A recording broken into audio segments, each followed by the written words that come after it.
शांत स्वरूप हूँ। I am peaceful soul.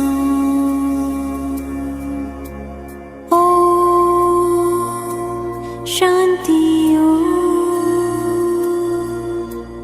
Om Shanti Om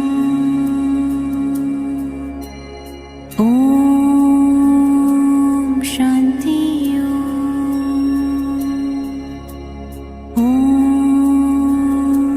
Shanti मैं आत्मा सुख स्वरूप हूँ। I am happy soul. Om Shanti Om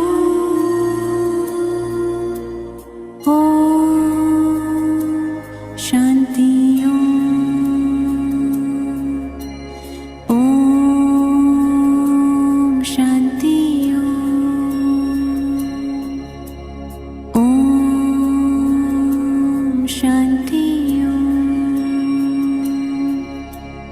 मैं आत्मा प्रेम स्वरूप हूँ। I am loveful soul. Om Shanti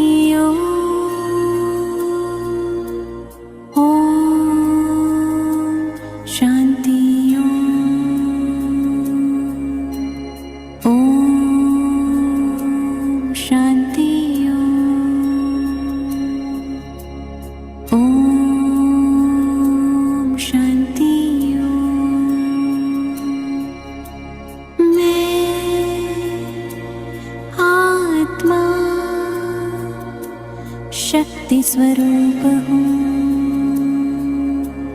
I am powerful soul. Om Shanti Om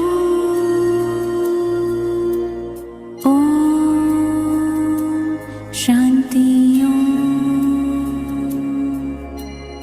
Om Shanti Om Shanti मैं आत्मा पवित्र स्वरूप हूँ। I am pure soul. Om Shanti Om Shanti Om Shanti Om Shanti मैं आत्मा आनंद रूप हूँ। I am blissful soul. Om Shanti Om Shanti Om Shanti Om Shanti मैं आत्मा ज्ञान स्वरूप हूँ। I am knowledgeful soul. Om Shanti Om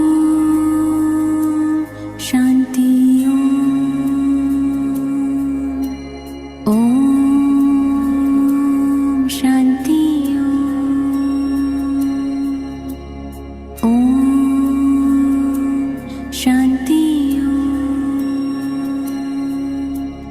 Om Shanti Om.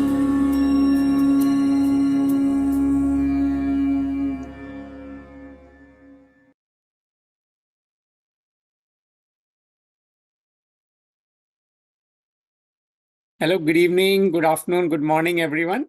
Warm welcome to our final last day of the Rajoga meditation session today. And we'll be continuing along the lines of what we talked about to discuss at depth about the daily spiritual reading, which is what we call as Murli in Brahma Kumaris. Quick request like every time, please sit in a focused area in your home. So you in a quiet corner so that you can stay focused for the next 1.5 hours. And thank you, Mahesh brother, for being a wonderful host. I'll do a brief recap of what we talked about yesterday. We were mostly focusing on what Murli is, what is the role of Murli in our life. Murli is the divine knowledge, and this knowledge is the foundation of our life. Right? Without the knowledge, we don't even know how to become pure. We don't even know how to bring purity into our actions. So knowledge is the biggest foundation. We have to know. Knowledge tells us what our areas of growth are, what is the criteria for us to make decisions, how do we evaluate ourselves whether we are making progress or not. All of that knowledge, all of that information comes to us from this divine knowledge. That is why this knowledge is the foundation. It's a foundation for purity, foundation for bliss, foundation for happiness.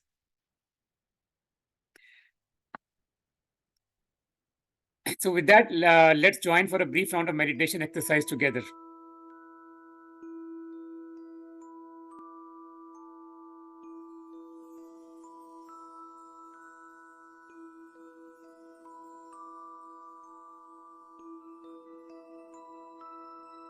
Let's sit back and bring our attention to the center of the forehead.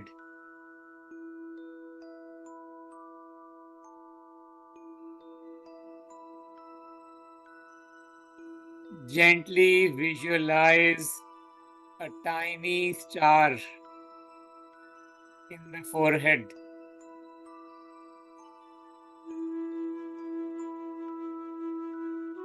A very bright star.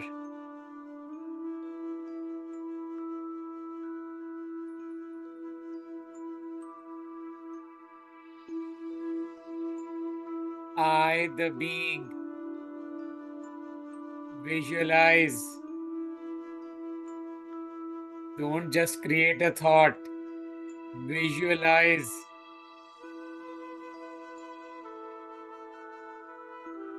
A virtuous star. The divine star. The most fortunate star.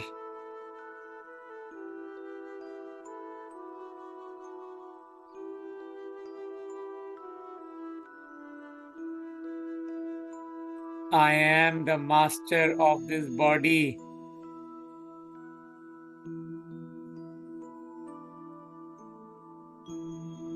I am the creator of every thought, every feeling, every word, and every action. I am the creator.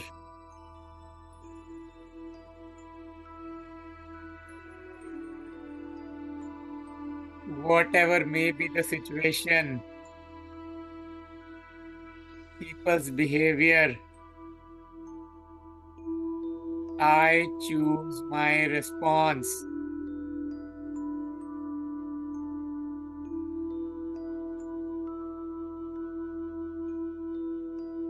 I am the energy, the creator of that response.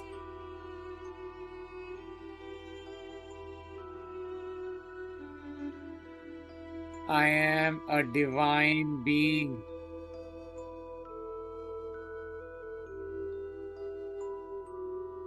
Purity is my personality.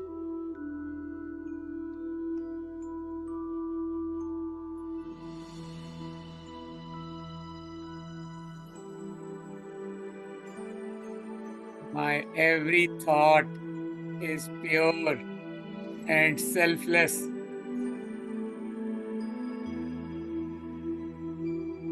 Create a visual.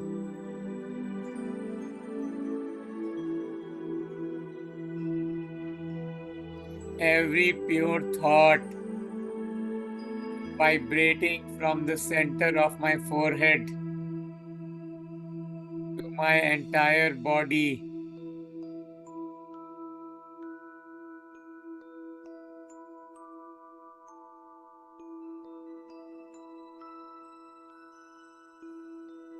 And then the thought of purity radiates to everyone around me.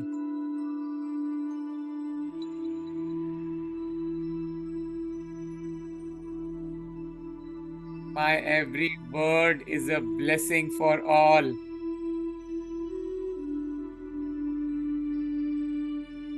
I am a divine being.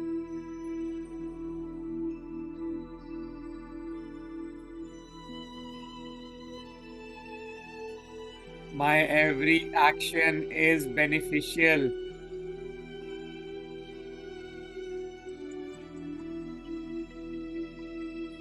Beneficial to everyone concerned and to the world.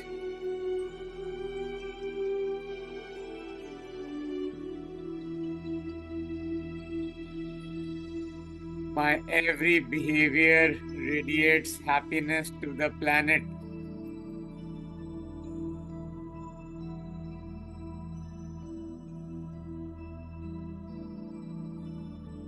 Visualize your day.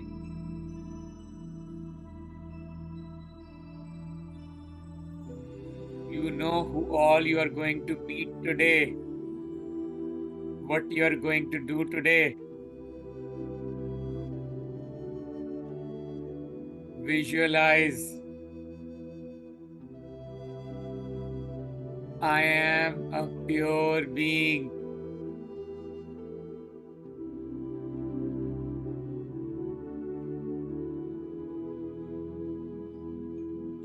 While being with my family, my friends, my colleagues, I am always a pure being.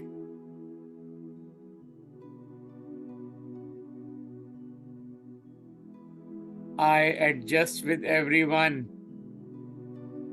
I bow. I bend. I twist.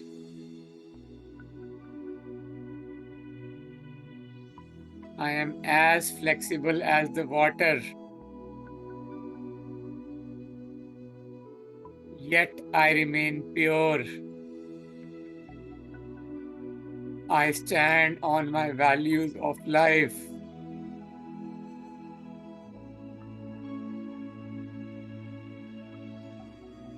I can give up my body, but not my values of life.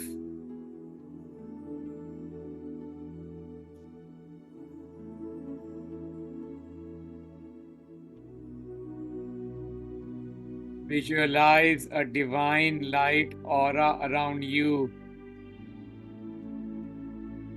White light circle. This is my energy field.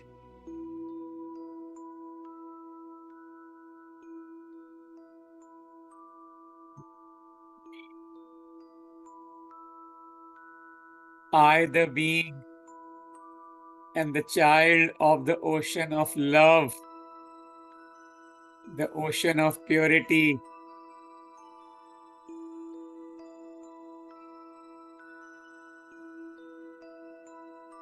God is my parent, my friend, my companion, my partner, my child, my sibling.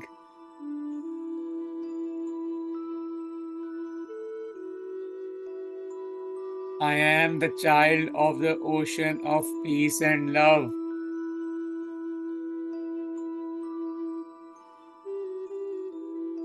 God accepts me unconditionally.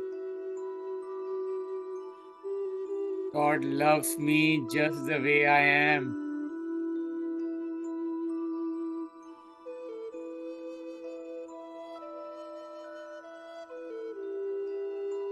If there is anything in your mind, any past, anything you are holding on about someone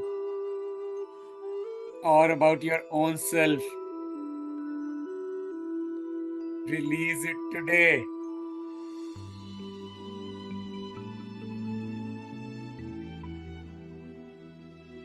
Surrender it to the divine.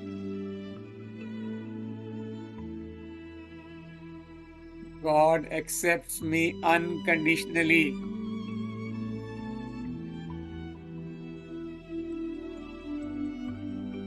irrespective of anything I have done in the past. God still loves me.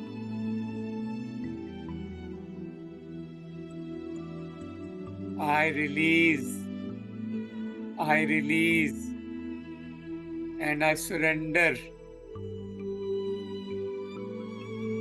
I let go of all the expectations.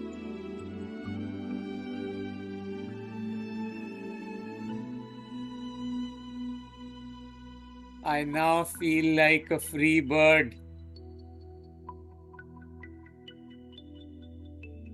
I now can fly with the wings of my zeal and enthusiasm.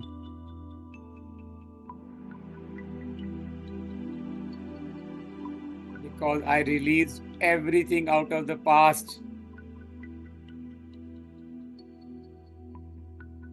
I released every habit that was uncomfortable. I released and I surrendered.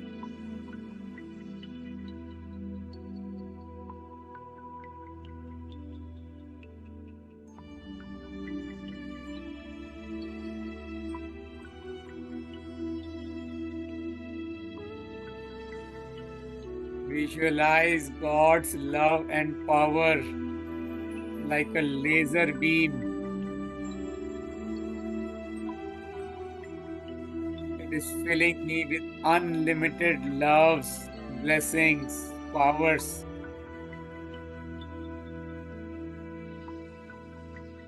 Just like the sun's rays fall onto my body and heal my physical body.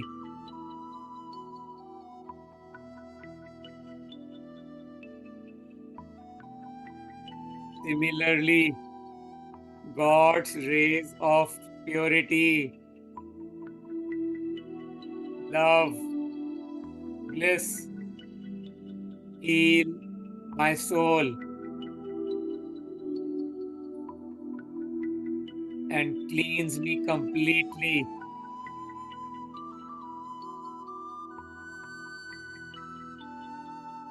I am now clean from everything that I was holding on to.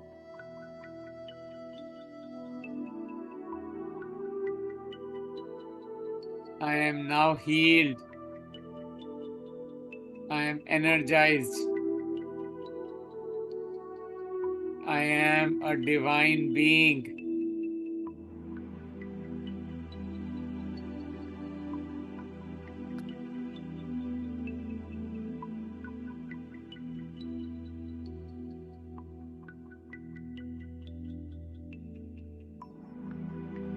I am an angel of God. Light, divine. I am an instrument of God in creating the divine world.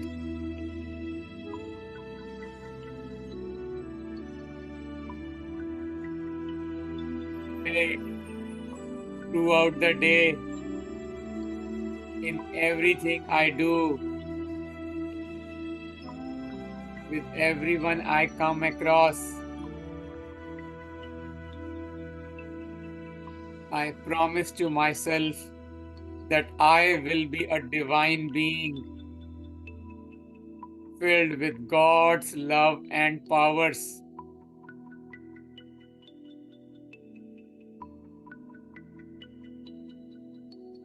My every thought, every word, and every behavior radiates at the frequency of divinity.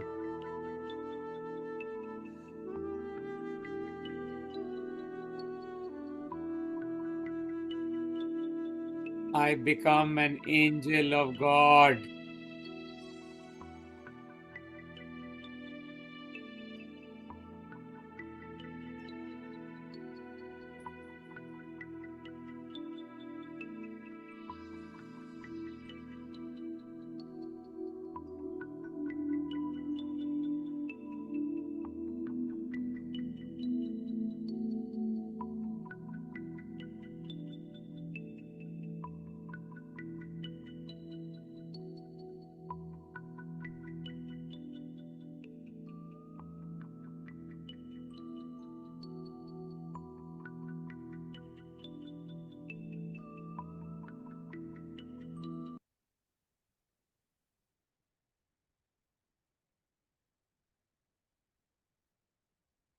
I hope you are charged up now with the Murli, with the meditation for the rest of today's class. Few quick things that, as we promised yesterday, given that today is the last class, we recommend all of you to join the in-person meditation and Murli. We have the in-person Murli in our center at Brahma Kumari's Milpitas. Our center is located at 540 South Abel Street, Milpitas. We meet twice a week in person, Sunday mornings at some 7:30 to 9:30, and Thursday evenings from 7:30 p.m. to 9 p.m. Please send an email to kusumdidi, bkmilpitas@gmail.com, so she can give you the permission to come to the center in person. And when you send an email to Kusumdidi, please also request access to the Zoom. We also meet every day over Zoom. Every day 4 a.m. we have the Amrit Vela meditation over Zoom. And then we also have in the evening meditation at 7:30 p.m. And we also have online Murli reading twice a day, 7 a.m. in the morning and then 8 p.m. in the evening. So please send an email to Kusum Didi to request the access to the Zoom account. Essentially, what Kusum Didi requests is that you have taken all these 8 classes of the Raj Yoga meditation. If you miss some session, please ensure that you have seen the recording, and that's how Kusum Didi will give you the access after that. Because really, to understand the Murli and to churn it and apply it in your daily life, it is very critical to watch all these 8 sessions of the Raj Yoga meditation. In case you missed a session, please send us an email and we can send you the recording. If you have the recording, we strongly recommend you to please see the recording as early as possible so that you can grasp the missing concepts. And as we said yesterday, if you have, after today's session, if you have any additional questions, we are happy to organize some extra classes over the next weekend. Please, if you have more questions that you would like to be clarified, please type your name on the chat, or you can email me also offline. We'll try to organize an extra class next Saturday at 6 p.m. in the evening.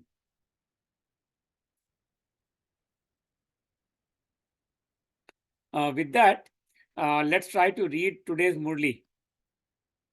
And just as a quick recap, one thing I mentioned yesterday also, we have two classes of Murlis, Sakar Murli and Avyakt Murli. Sakar Murli is the one which was spoken by the founder, Dada Lekhraj Ji, whom we call as Brahma Baba. God had spoken those Murli words from the mouth of Dada Lekhraj Ji. And that was the foundation of all the knowledge that came into Brahma Kumaris when God incarnated into the body of Dada Lekhraj. And the Murlis that we read on Monday to Saturday every week are those Sakar Murlis which were spoken through the mouth of Dada Lekhraj Ji. On Sundays, we have a special Murli, what we call as the Avyakt Murli, which was spoken after the Dada Lekhraj ji left his body. This was spoken by Dadi Janki. She was one of the biggest followers of Brahma Kumaris right from the day it was incepted. And she was a very young child at that in 1937 when Dada Lekhraj ji founded Brahma Kumaris. She surrendered herself into, oh, sorry, it's Dadi Gulzar, not Dadi. Thank you, Mahesh brother, for reminding Dadi Gulzars, who spoke the Avyakt Murli after Dada Lekhraj left his body. So all the Avyakt Murlis are the ones. The key difference between the Sakar Murli and the Avyakt Murli is that Sakar Murlis are very much related to what we have spoken in these 8 days of Raj Yoga meditation. It tried to remind us again and again, I am a soul in very different variety of forms and fun forms. And I am soul gives a different techniques to be soul conscious, different techniques of how to be connected with God, and different techniques on all the knowledge of the drama, the karma, all the spiritual powers, all these things that you have talked about. It keeps repeating them in a very fun, interesting, and variety ways, so that these concepts get ingrained very deeply into our brains. Avyakt Murli, on the other hand, focuses a little bit more on the practical side of life, of how to apply this knowledge in our daily life. And honestly, from my own personal experience, when I started reading Murli in my early days, I was able to connect personally with the Avyakt Murli, the ones that I read on Sunday, much more in my initial days, as I was personally able to connect with the Sakar Murli, which I read on Monday to Saturday. Primarily because I was looking for how to apply this knowledge in my daily life. And until I learn how to apply something, it's hard for me to understand and be motivated to learn the theory behind it. So I actually, when I started reading the Murlis, I personally, was very much attracted to the Avyakt Murlis, the Sunday Murli ones. So I started focusing very deeply on those, started learning what lessons do I have to learn from these and how do I apply it in my daily life. And as I started doing that, I started also building in parallel a deep love slowly for the Sakar Murli as well. And now, I just have an equal love for both of them, because I realize the value, there's a different value that each of them brings to our overall life. And they both are critical overall for us to build a holistic internal self. So without further ado, today's Murli focuses very heavily on anger management. It talks about, anger being one of our biggest vices, and it focuses on how we can control our vices, what are the drawbacks of having strengths of having vices, and how strategies on how to overcome them. So let me ask all of you this first question, that, is anger beneficial?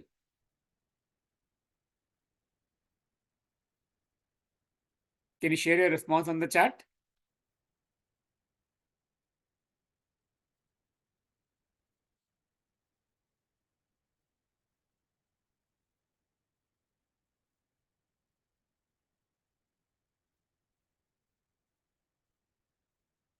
Anger, at times only, anger can be beneficial if it is used correctly and for the right reason.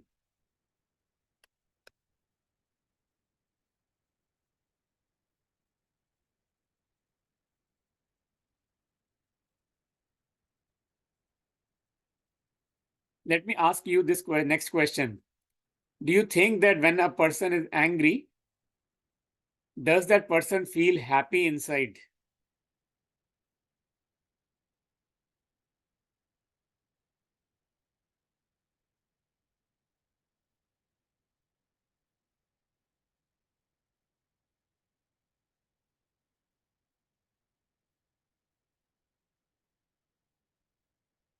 I'm looking for response from more of you to contribute. I see a couple of you have responses. Please share your thoughts.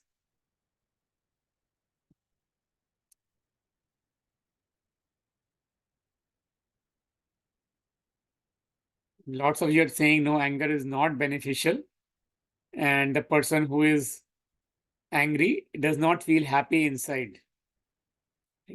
So if the person who's angry does not feel happy inside, then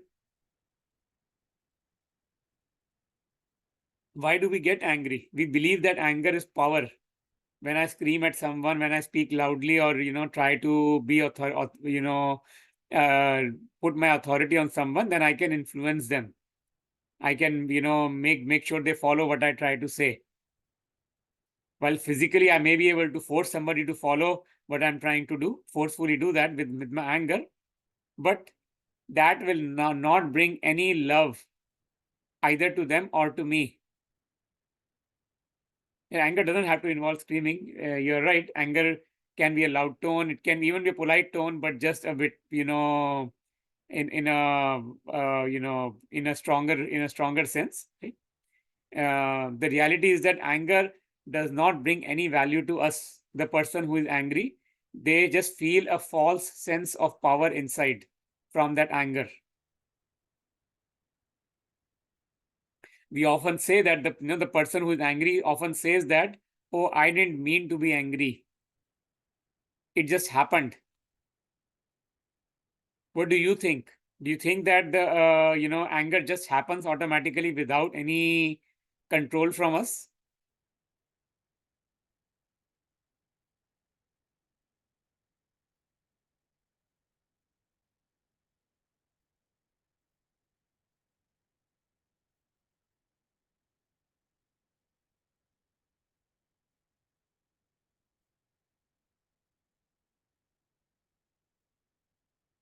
Any thoughts on whether we have a way to control our anger or not? We always have a choice not to be angry. We get angry when we are not aware. Yes.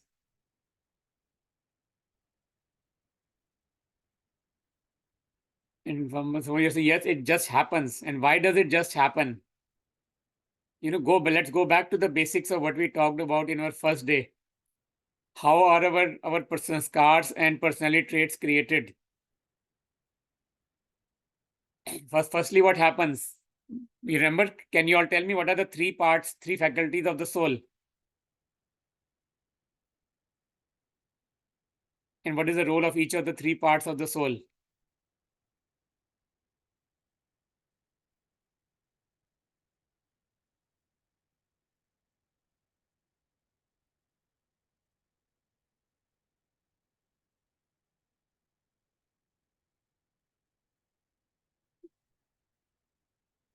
Yes, mind, intellect, and sanskar. Man, buddhi, or sanskar.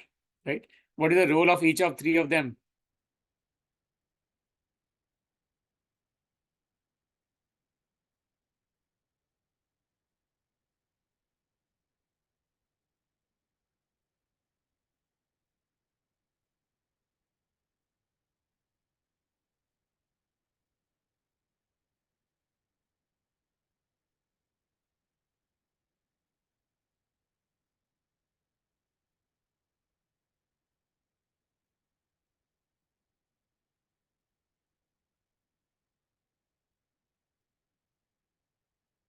Right? Mind is the one, some of you are saying mind is the one that creates thoughts, and intellect is the one that is very rightly said, it informs our mind. It is the one that makes decisions for the mind. And whatever decision intellect makes repeatedly, that becomes our sanskar. Right? So when we do something again and again, again and again, let's take the example of brushing the teeth. Right? When a child is born, a little toddler doesn't have the habit of brushing their teeth every morning, right? So parents have to remind the child every day. When the child, initially parents have to do the brush of the teeth. Then the parent has to remind the child every morning that, hey, please go brush your teeth, please go brush your teeth. And by the time child grows up and comes to like a kindergarten or first grade stage, getting up in the morning and going to the bathroom to brush your teeth becomes an automatic thing after some time, because the child has done it repeatedly, done it. Parent has reminded the child again and again and again, and it got deeply ingrained into the mind of the child that now it becomes a natural thing for the child to go brush their teeth when they get up in the morning. Right? How did that happen? Because the mind asked the question, should I brush my teeth or not? The intellect said, yes, you have to brush your teeth to keep your teeth healthy. And every time the mind asks that question, the intellect gives the same answer. And that is why next time We stop asking the intellect, okay, should I brush my teeth? Because intellect will always say, yes, please brush your teeth, so that your teeth are healthy. So whenever intellect gives the exact same answer again and again, at some point we bypass the intellect, and we start doing that in a reflex in an auto mode. Same thing holds true for the negative side too. Remember, let's go back to what is our original sanskar? Is peace our original sanskar or anger our original trait? Any thoughts?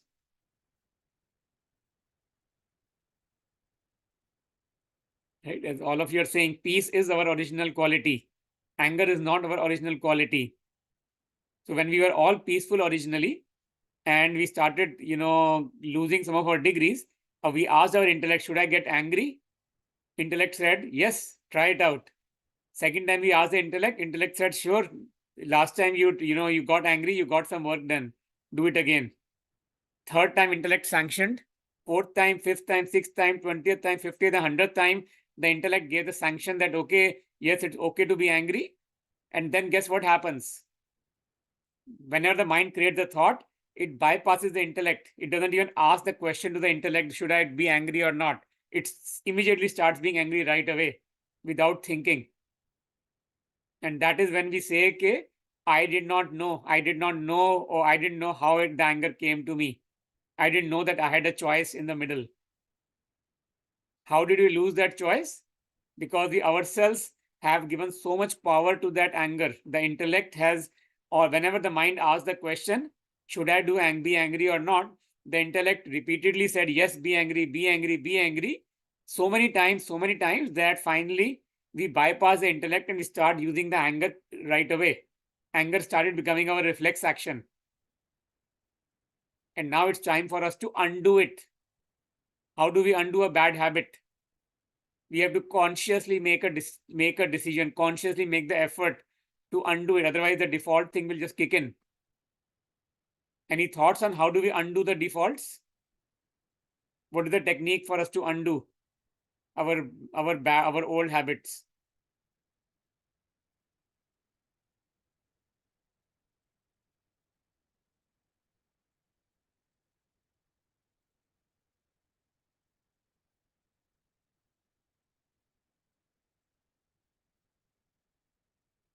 Yes, what is being talked about here? Yes.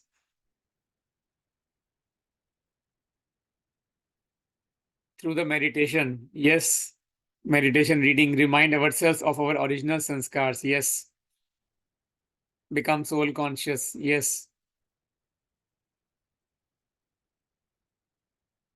So we have to put conscious effort to remind ourselves.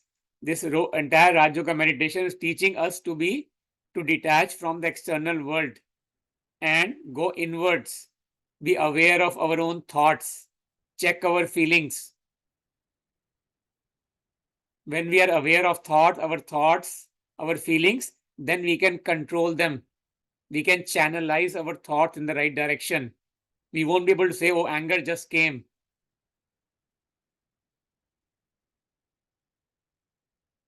So here are few pictures from my own personal reflections on this, Murli.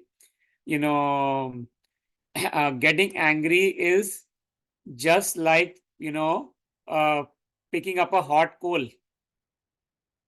Like I pick up a hot burning coal in my hand and I try to throw it at another person. What will happen? I am the one who will get burnt first before it even reaches the other person. Because I am the one picking up that hot coal in my own hands. Firstly. So it's firstly gonna hurt me, not the other person. I get much more damaged than the damage it causes to the other person. So Baba says in Murli, do not get angry at others. And Baba also says, if others are being angry at us, then let us still have mercy for them. If somebody is being angry, bless them to be a peaceful soul. You are a peaceful soul, you never get angry. You are attuned to all your original divine qualities. You never fall down. You have full control over your thoughts, your words, your actions. Bless them, and they will start becoming peaceful.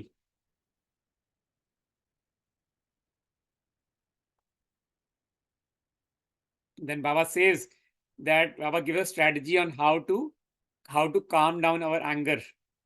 Baba says anger can be calmed using the water of love.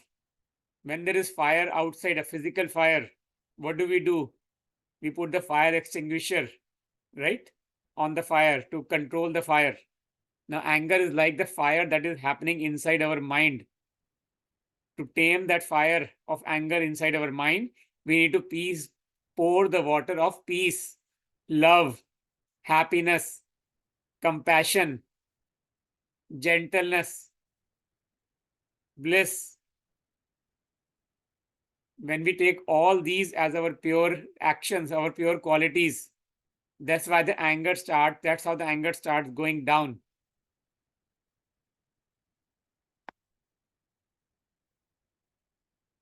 Here's a beautiful analogy, an example of Gautam Buddha ji. He was the founder of Buddhism. When he was meditating, one day a person came and spat on him. And Buddha ji politely asked him, "What next? What do you want to say next?" That person was puzzled because he was expecting Buddha ji to be really very angry. Buddha ji said, "You have not spat on me. You have spat on an image of mine in your mind. You have spat on your own mind. I am not part of it."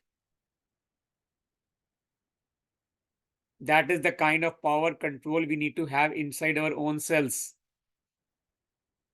If somebody is being angry at us, they are, showing their own self. If somebody appreciates me, it doesn't speak highly of me. It speaks highly of them, that they are the ones who are seeing my qualities. So it speaks highly of them. Similarly, when somebody is criticizing me, it again speaks of them. They are the ones who are seeing the negativity inside me. And Baba says, when others say us something wrong, they are the ones who are teaching us.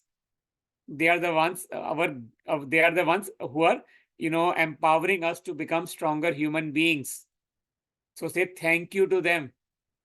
Very easy for us to do tit for tat. You said one angry word to me, I will say 10 angry words back to you. You said one mean word, I will say 100 mean words back at you. Very easy to do tit for tat. But guess what? By doing tit for tat, we are giving control of the situation to the other person. If you are happy, I will respond happily to you. If you are upset, I will respond in an upset tone back to you. Who am I? I'm a slave. I'm a victim. You are the ones who decides whether to press the red button or the green button, and I just reflect. If you send red light to me, I send red light back to you. You send me green light, I send green light back to you. I am just a puppet. So let's not become a puppet anymore. Let's not do tit for tat. Let's choose to do the right thing no matter what. Other person can throw red light at us or green light at us. We still need to always send the green light to them. Say thank you to the ones who are not being nice to us.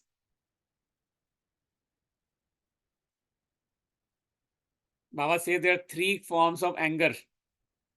The first form is the most common one that we all know. We can see it from our eyes. We can see the red face. We can visualize it. It may show up in the form of screaming or using some form of external power. But Baba says, in addition to that, there are 2 very subtle forms of anger as well. The second one is the jealousy. Why do we have jealousy of somebody? Because other person has something that we don't have. Now, if we go back to the basics, why does the other person have something that I don't have? The other person has something because they did the hard work. They deserved it, so they got it. And when they were doing their hard work, I was not doing my hard work at that time. That is why I'm not getting my reward right now.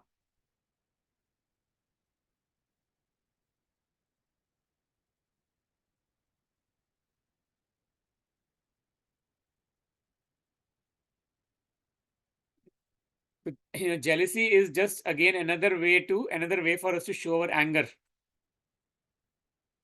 The third form Baba says is the cleverness. When we try to be chalu, Oh, okay, let me try to trick the other person. I'll give you my own example. All my life, when I used to drive on highways, I was one of those people who would drive in the exit only lanes. Whenever the traffic jam, I would go to the exit only lane, drive there, and then come back at the last minute. And I used to think that I am a very smart person. I'm very clever. I know how to cut the lanes and how to get my way in. And other people are all fools who are driving in the line. But I didn't realize, I didn't have awareness that I was doing wrong all my life.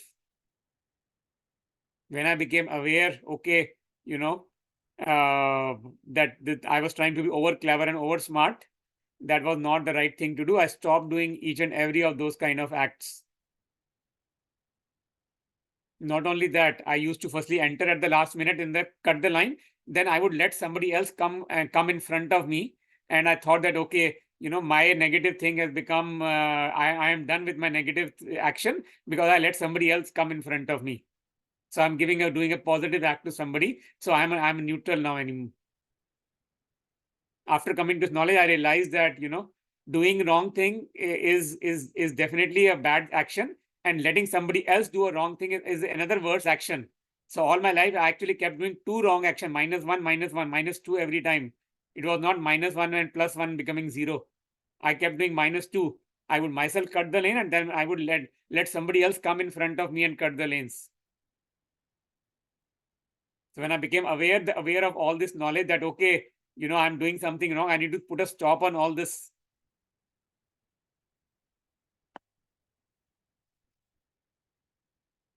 Then Baba says in today's Murli for us to have a balance. Baba says, have a balance between all the four critical subjects of life.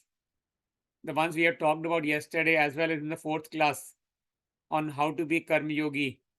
Gyan, Yog, Dharana, Seva. Four critical chapters of dimensions of life. These four dimensions of life are just like the four legs of a chair. Even if one of those four legs of the chair is broken, we cannot sit on the chair. So it's very critical for us to maintain a balance between all of these four dimensions. I'll give an example of these four dimensions using the analogy on how to cook yogurt. So what do we do when we cook yogurt at home? Firstly, we warm the milk. Baba's, in warming the milk is just like feeding ourselves with the knowledge, gyan. And then after warming the milk, what do? We add culture to it, right?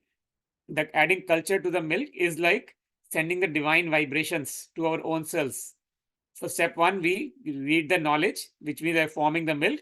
Step two, as we're adding culture to the milk, that is like, going in the yoga, connecting ourselves with the divine. We wrap the bowl with a warm cloth, right? It's just like we are detaching ourselves from the body consciousness. We are going inwards. We are connecting ourselves with the divine being. And then after we wrap the bowl, what do? We keep it in a secluded corner where it remains warm and quiet, and there is no disturbance for a couple of hours. That is like doing a self-reflection, dharana. When we sit in silence and try to reflect on our own selves, what did we do wrong? What does the knowledge say? How do I apply the knowledge in my life? Where am I doing things wrong in my life? What do I need to change? That is like the 6-7 hours that we put the yogurt bowl, the milk bowl, in a corner so that it becomes yogurt. And the fourth step, seva. Once after say 7-8 hours, the yogurt is ready, then we serve it to our own selves and to everybody else around us. So that is the fourth dimension of doing seva, service.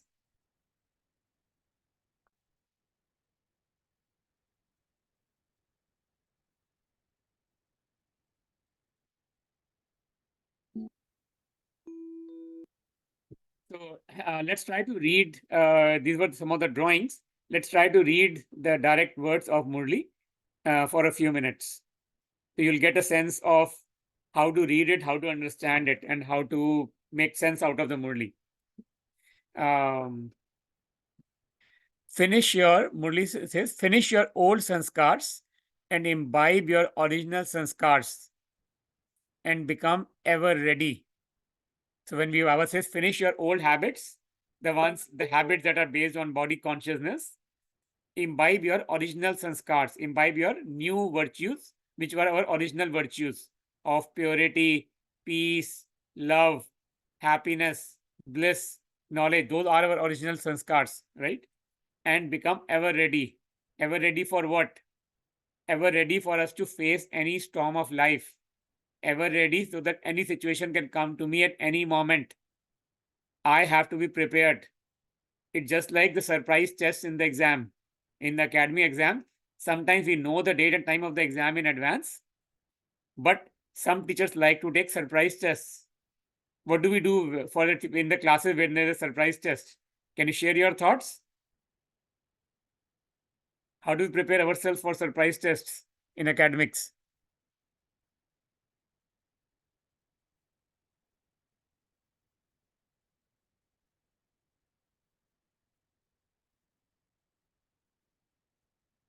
Always be prepared. Yes, because we know that the exam, we don't know what day the teacher will take the exam. So every day we come back home from school, we study and we make practice. Every morning before going to school, we revise and make sure we are ready just in case the exam happens today. So we are always prepared for surprise tests. The same thing Baba says for the exams of life. The exams of life don't come in advance. They don't tell us what day, what time, something is going to happen to me, right?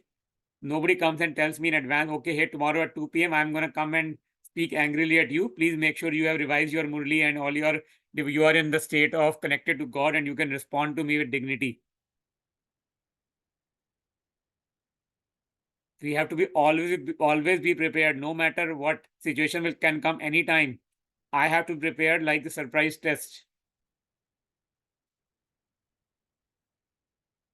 Today, Bap Dada is seeing his lucky and lovely children who are merged in the love of the Father of the world.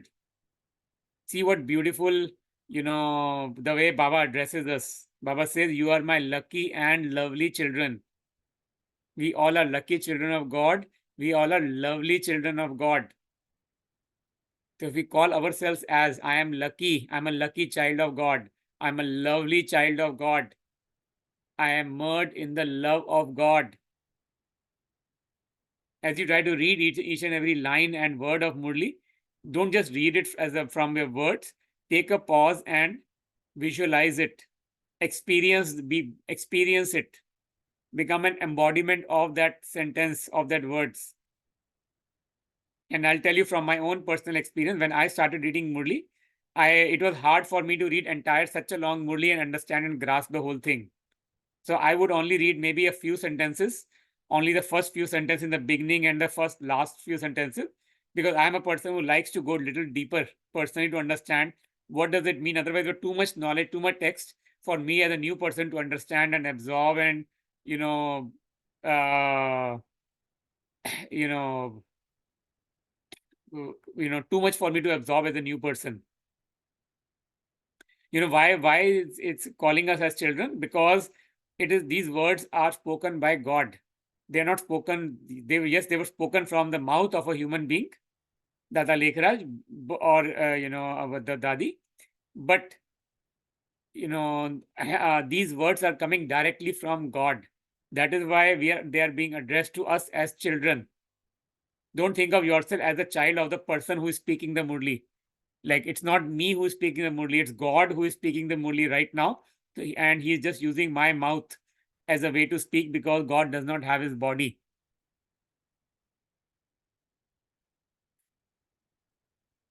The father is proud of the fortune of each child. Think of ourselves as fortunate. I am multi-million times fortunate. What happens when we call ourselves as fortunate? Our fortune actually rise and shines on us. If we keep saying, I am unfortunate, I am unlucky, my luck never shines, I never get good grades in exam, I never get a good job, I never get a promotion at work, nobody in my family loves me, everybody keeps criticizing me. If I just keep calling myself with all those words, what will happen? Any thoughts?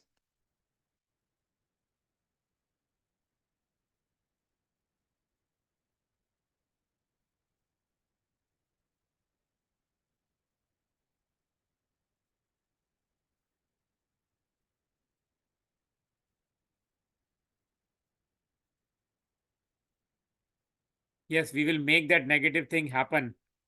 If we keep calling, thinking negatively, I am unfortunate, my luck never shines onto me, I never get a good job, nobody in my family loves me. If I just keep thinking like that, I'm invoking that negative.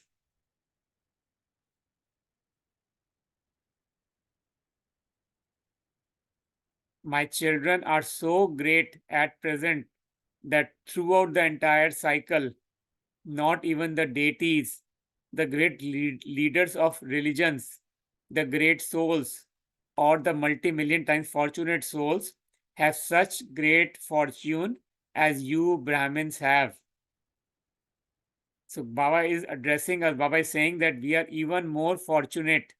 He's giving us the status that even the deities, the Devi Devta, he is giving us a status higher than the even the deities.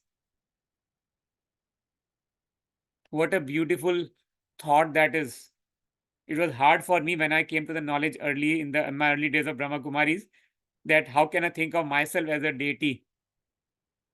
But Baba says that we are the ones, those deities were not somebody else. We are the ones who were 16 celestial degrees complete. And over time, as our degrees got reduced, we are the ones who were being worshipped by others. We are worship worthy souls. And today Baba says we are even higher than those deities, because right now we are in that stage where we are learning, where we are consciously making the effort to grow ourselves. This is the hardest stage of the entire cycle, when we are filled with negativity, and we have to put conscious effort to remove that impurity from ourselves and become pure. So, do you constantly keep this elevated fortune of yours in your awareness? Baba is reminding us, we have to remind ourselves throughout the day that I have an elevated fortune. Baba says constantly. Constantly means throughout the day, as we do every action, as we interact with other souls in our family and at work. We have to remind ourselves that we all have elevated fortune.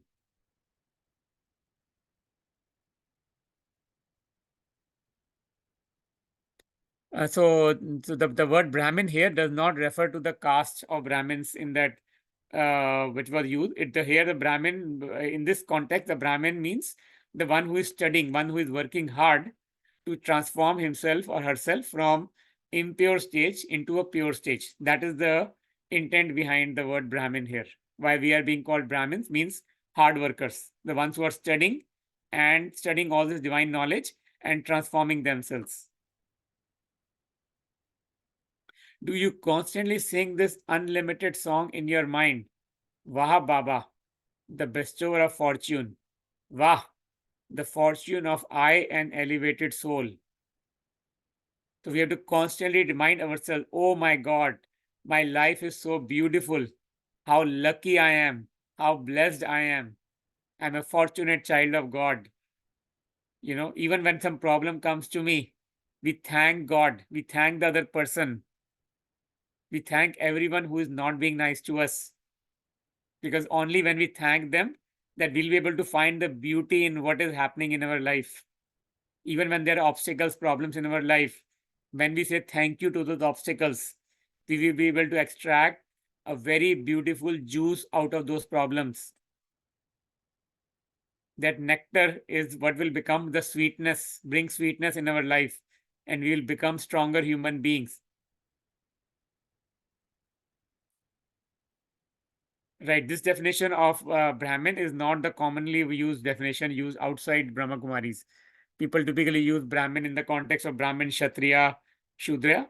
Here the Brahmin really means a hard worker who is working hard to purify themselves inside. Does this song of your fortune constantly play automatically? Baba is always pleased to see you children. You children are also happy. But now and then, instead of letting your fortune remain immersed, you allow it to become merged. Baba says, when, we are happy, but sometimes when some situation happens, then, we forget of how lucky we are and we become merged into that external situation. That is when we start going down. When the father sees that you children have merged the intoxication of your hundredfold fortune and faith, what does he say? Drama. However, Bapdada always wants to see all of you children as embodiments of awareness of your fortune. Baba says, always remember, be in the awareness of how beautiful my fortune is. What will happen? Can you share your thoughts? If we create an awareness of having elevated fortune, what will happen?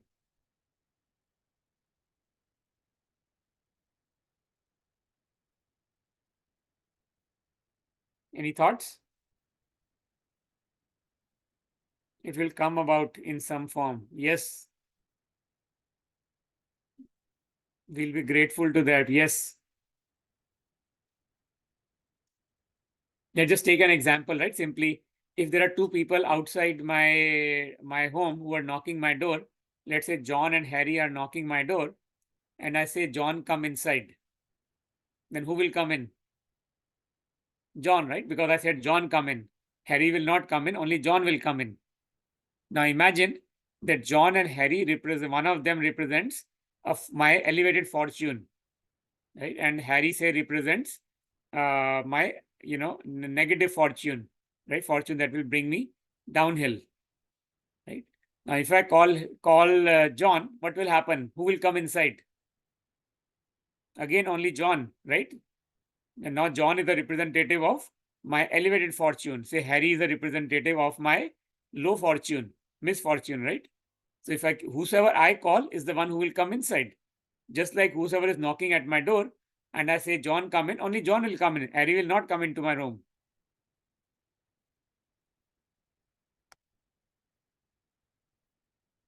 All of you also want this.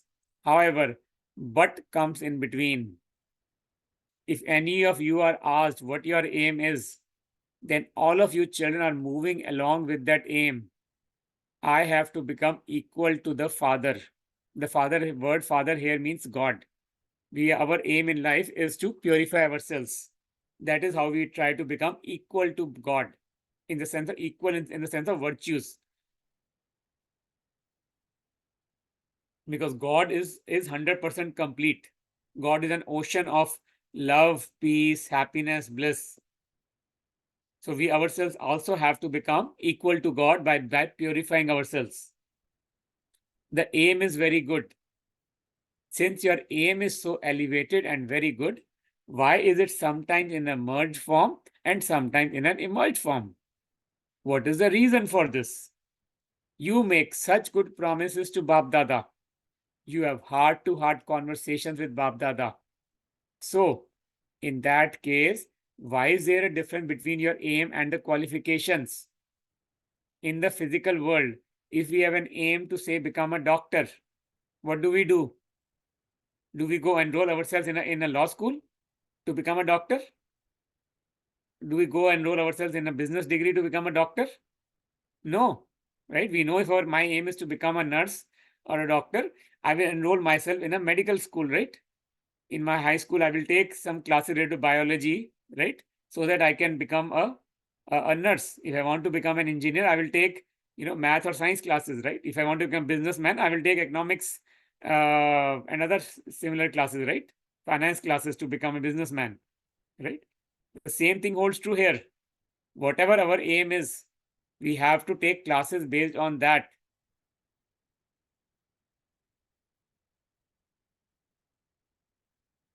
One of you saying here that, we cannot become equal to God as long as we are in the body on this earth.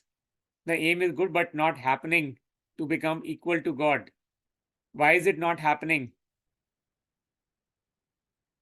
It is not happening because we are not putting the effort. It can happen, and stay in the awareness that it will happen. Think that it has already happened. I am already 100% complete.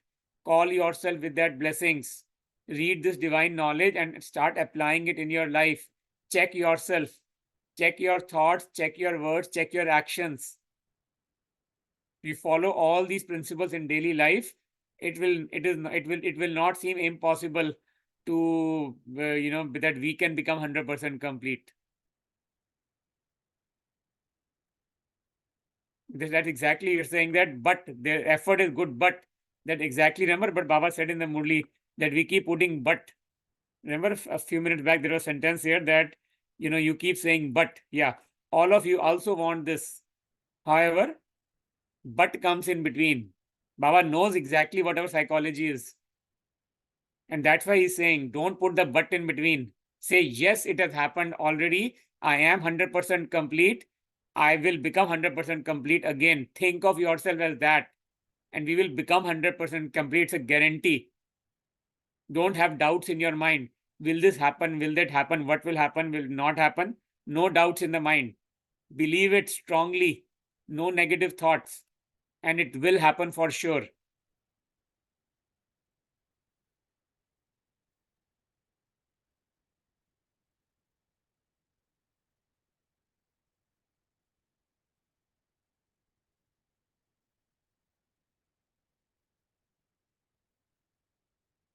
In the interest of time, skipping to a little bit further down, Baba says here in this section here that there are many forms of anger, right? One great form very well. You can see when a person is getting angry, right? We all are very well familiar with this first form of anger, where we can see an anger on the other person's face or their words.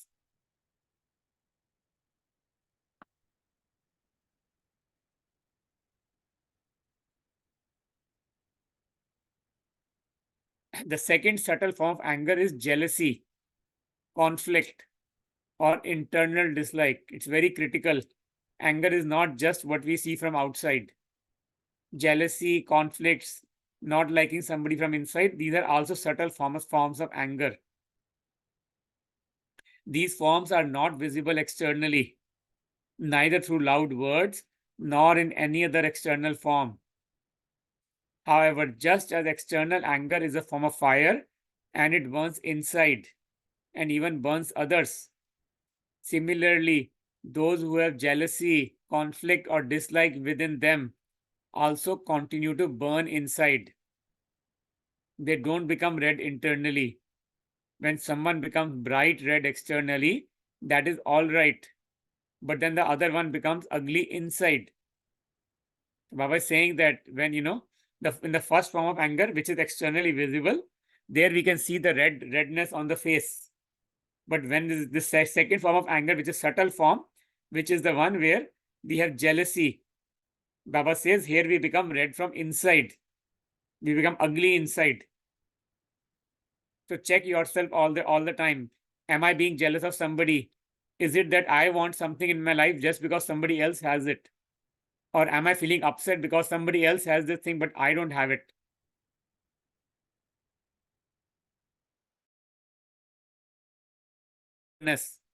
What is that? In words and explanations, you say that you sometimes have to get serious. Sometimes you have to take up the law for their benefit. Ask yourself whether there's any benefit in that or not. We try to mold the laws based on situation, based on whatever will be in favor of our own self.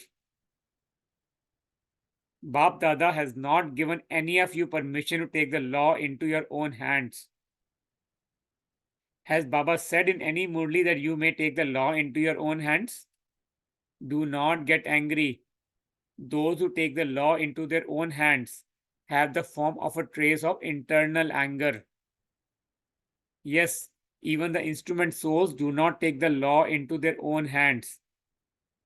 However, they do have to make you revise it. They do not take the law in. None of you can take the law into your own hands.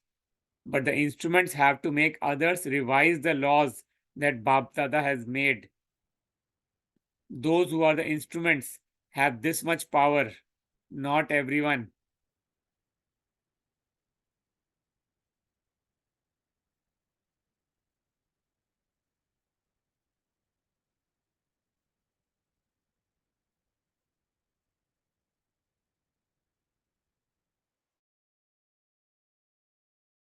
In love of God, to all of the God's server souls,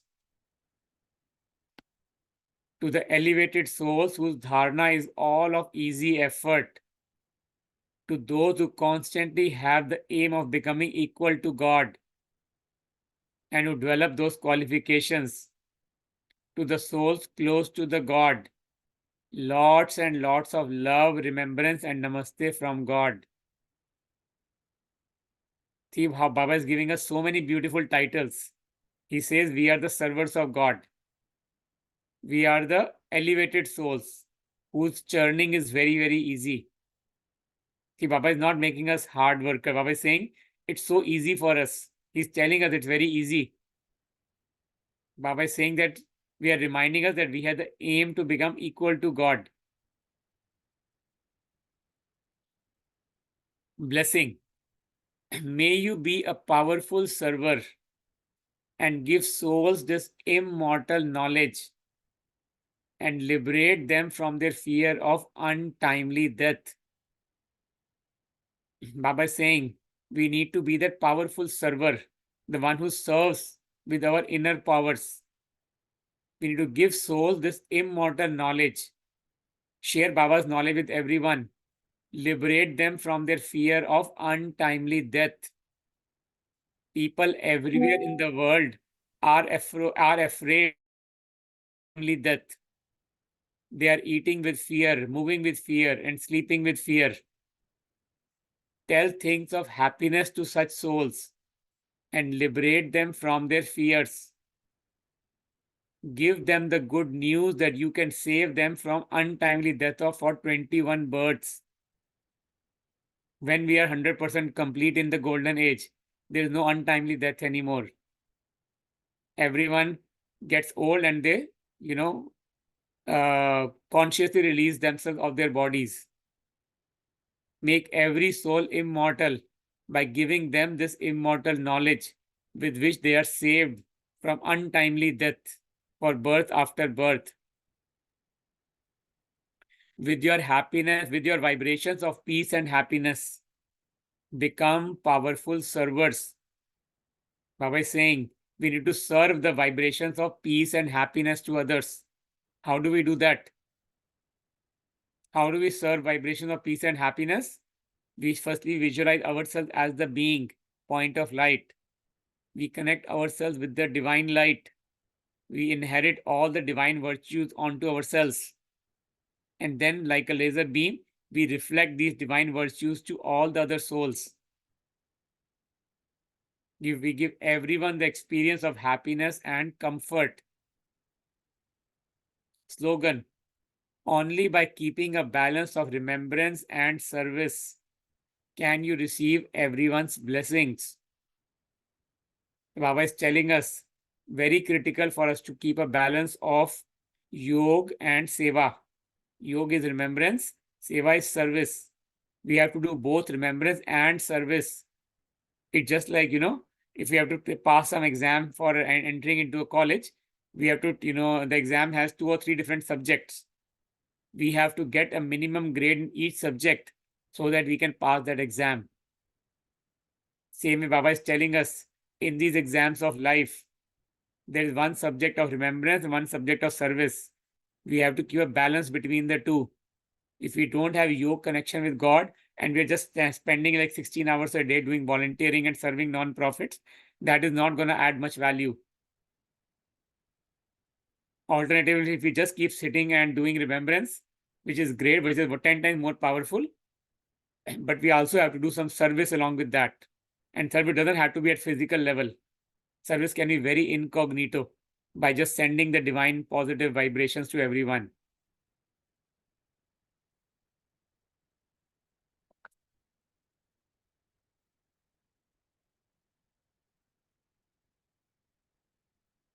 With that, we are almost at the end of the Murli today. I just want to remind all of you, as I said yesterday, we have a new monthly self-development online series called New Me is Happy Me. This is starting on Sunday, January 7th, every Sunday from 2 o'clock to 3 o'clock. Request you all to sign up for this and take advantage of how to make your own self, bring the newness inside you in the new year. And we also have the nurturing values classes for the kids from age 8 to 14. Very beautiful classes with stories and fun games and videos for the kids. If you have kids in this age group, strongly recommend kids to join the class.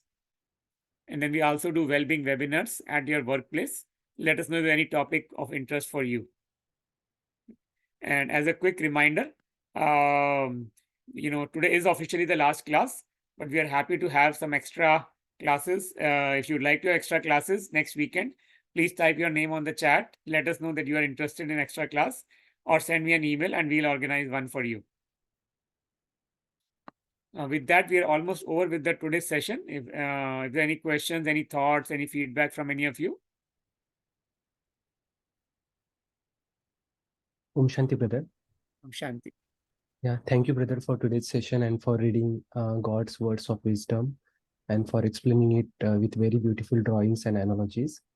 And finally, I would like to thank you very much for conducting all the 8 classes with beautiful presentations and sharing all the learnings and teachings which we have received from our Supreme Father, Shiv Baba, and for sharing on how this divine knowledge has helped you in your own spiritual journey by sharing your experiences throughout all the classes.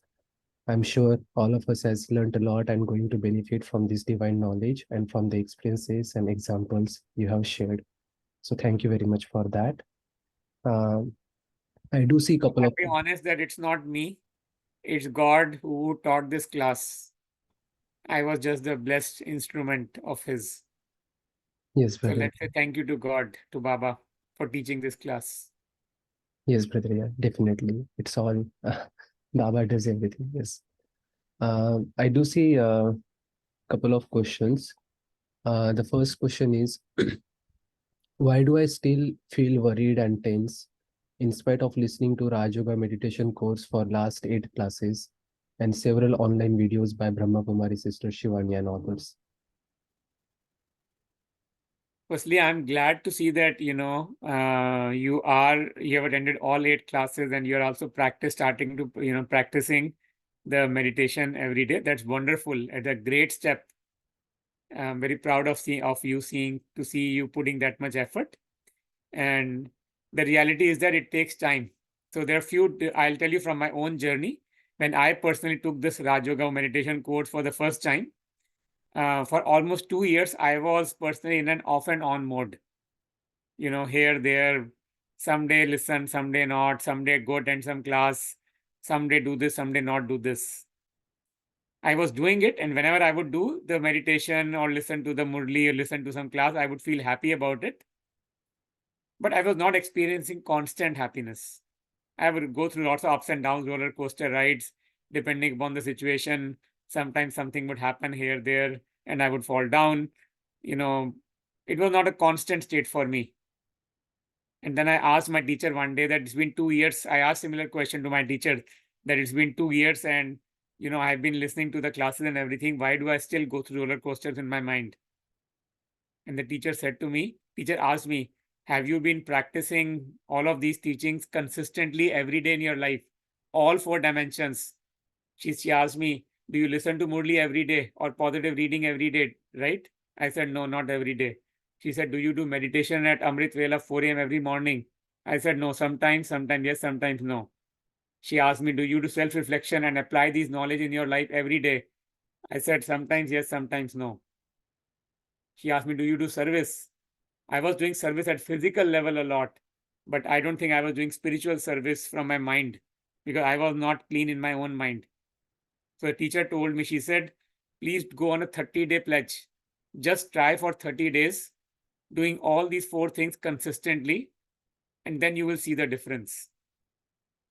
So I thought after 2 years of doing this off and on mode and experiencing a lot of peace, but still going through ups and downs, I thought, okay, if the teacher is saying this, let me try for 30 days, doing it consistently, all these 4 things consistently every single day, and see what happens.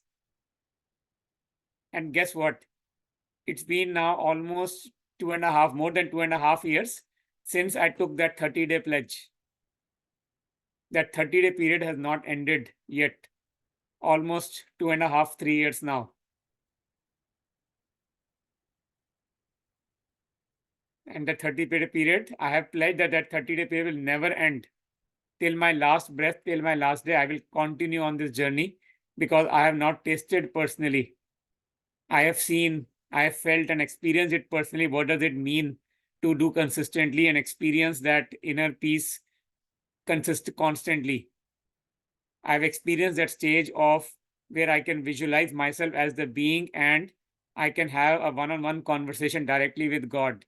I can hear God's words. And God is telling me very clearly that, Manpreet, if I stay away from if I get strayed on my path, if I deviate from this path, I will not be able to talk to him. So I've given a personal pledge to God that I will continue on this path till my last breath, no matter what happens. So I recommend you also, if you are, starting on this journey, try to make it a constant routine. Have a consistent daily routine of doing all 4 subjects and start slow. As I said, I also started with only 5 minutes a day because I was very busy with all my things with family and work and everything. And I didn't have time for all this meditation. So I started only 5 minutes a day is not too hard. We spend 5 minutes on so many random things every day. Just start with 5 minutes a day and you will see the benefits. You will see the peace that you experience and you will be naturally motivated after that to increase the time. And when I personally increased my time, the amount of time I spend in this meditation every hour, I think I personally became 2x, 3x more productive in my, conversations with both my family as well as in my office. Because when the mind is clean, the mind is pure, there are no negative thoughts, no waste thoughts, no worries about the future, no going back into the past. Why did this happen to me? Why did that happen to me? What if tomorrow this happens? Why did this person say this to me? A mind is not thinking any of that negativity at all. Mind is just trying to extract the positivity, the juice out of it, every situation, and trying to move on and trying to think of solutions. Then, problems don't even look like problems anymore. They just feel like a game. And mind become very creative in thinking of the solutions and moving forward, not getting bogged down by the negativities.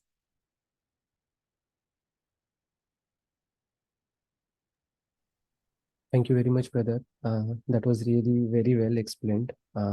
Really motivating. Thank you for that. I see one more quick question.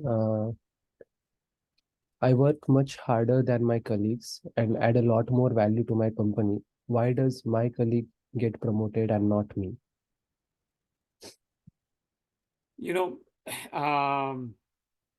This is like, what we are talking in today's Murli, right? About jealousy, right? Somebody else is getting the reward and I am not getting the reward. Firstly, it is possible that the other person I may think that the other person, I am working harder than the other person. It's possible that the other person is also working very, very hard. And I may think that I am doing smart work and I'm adding more value to the company. It's possible that the other person is actually genuinely adding more value than me. So it's important to, to look at these again and, check. Sometimes we don't know what value the other person's work is adding. We are not aware of it. So it's critical to double check, triple check, maybe with other peers or senior colleagues. What value does that work add to the company, right? It's possible sometimes we are in the blind spot. We don't know how important that work is to the company, right? Secondly, even if you assume that you are right, even if you assume that the other person is not as hardworking as you, the other person's work does not add as much value to the team, to the company as your work does, even if that is correct. Why does the other person get promoted and I don't get promoted? Let's go back to our karmas, right? Who are we? We all are eternal souls. This body is just a costume, right? This person, this colleague of mine, is also a soul. This soul must have done a lot of hard work in their previous birth. That is why they are getting the reward right now in this birth. When I look at myself in the body consciousness, I'm only looking at what they have done right now in this body, in this birth. It's possible they may have done much less than me in this birth, but they may have a huge credit built from the previous birth. And that is why they're just getting the reward right now. So let's not look at others. Let's not compare ourselves with others. If there's something for us to learn from others, we can get inspired from them. We can take inspiration. We can, be inspired on what we can do differently. But let's focus on our own selves and see how we can become a better version of our own selves. Because comparing with any human being is not going to get us anything. And I'll tell you, one of you were asking this question on the chat about, I'll tell you from my own experience. When I took the Raj Yoga meditation course, my teacher actually told me, Kusum Didi, she told me to take the class again. She told me, please keep taking this course again and again and again and again. And I personally took this course 8 times in my early days. 8 times I took this course, including a mixture of English plus Hindi plus Punjabi in 3 different languages. Because when we learn, even though the underlying concepts are exactly the same, there's no new concept being taught. But because these concepts are all alien to us, it takes time for us to absorb the content so deeply that it gets, very deep into our minds. So when I took this class 8 times, in different languages from different instructors, every instructor has a different style of speaking, even though everybody will say, I am a soul and will explain the God, but they will use different words or different style, a male voice, a female voice, a Hindi language, English language, Punjabi language, a combination of diversity from all of that brings a deeper churning into the mind. And after that, after taking that class 8 times from 8 different instructors, I actually, took the recording for one of them, which I was very deeply touched to. I took that recording from that teacher and I sat personally and wrote down each and every line of the meditation or whatever the teacher had spoken in the class. I would take that, 1 hour of recording, and I personally spent like 50-60 hours on that 1 hour of recording, trying to listen every single line that the teacher said. And I would try to write that. I wrote every single line in my notebook. What did the teacher say? I wrote every line, then I repeated it. I kept reading it again and again every day for all these things to get deeply ingrained in my mind. So like imagine 8 classes. For each of these 8 hours, I personally spent 50 hours in trying to read, listen to it, and try to write down every line and, get that line deeply engraved in my mind.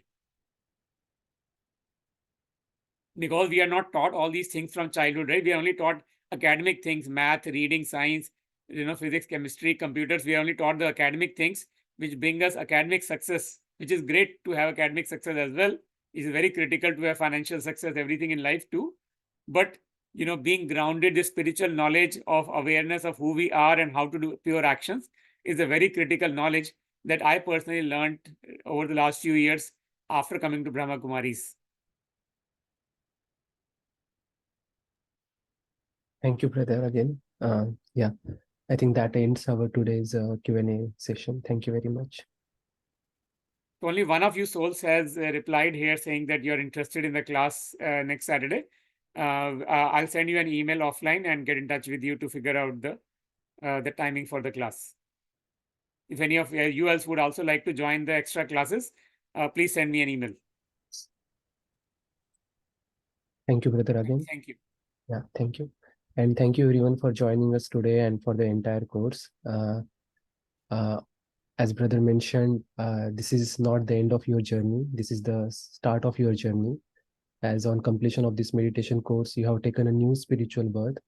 And just like a newly born child needs continuous sustenance to grow well, similar to that, in this new spiritual birth, we need continuous sustenance and nourishment, so that we always stay peaceful and happy despite of the situations outside.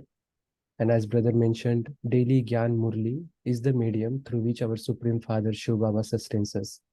Hence, requesting you all to please email Sister Kusum and CC Brother Manpreet, uh, asking for the access to join daily Murli classes. The details are in the chat window. Their email addresses are in the chat window. We look forward to seeing you all in daily Murli classes starting tomorrow. And we also would like to see you in person at center, as we are part of one godly family now. Also, in addition to that, we request you to please share. Uh, we have an upcoming Raj Yoga courses starting January 6th. We request you all to please share with your family and friends, so that they can also join and benefit from the teachings of Raj Yoga meditation. Thank you again, and we'll email you the details for the follow-up session. Thank you. Thank you, Brother Manpreet. Thank you. Thank you, and we'll. Okay, yeah. So if you are not in the Bay Area, I think one soul is saying she's not in the Bay Area, but there are Brahma Kumari centers all over the United States. I'm sharing the link which you can go to and find out the center near your location.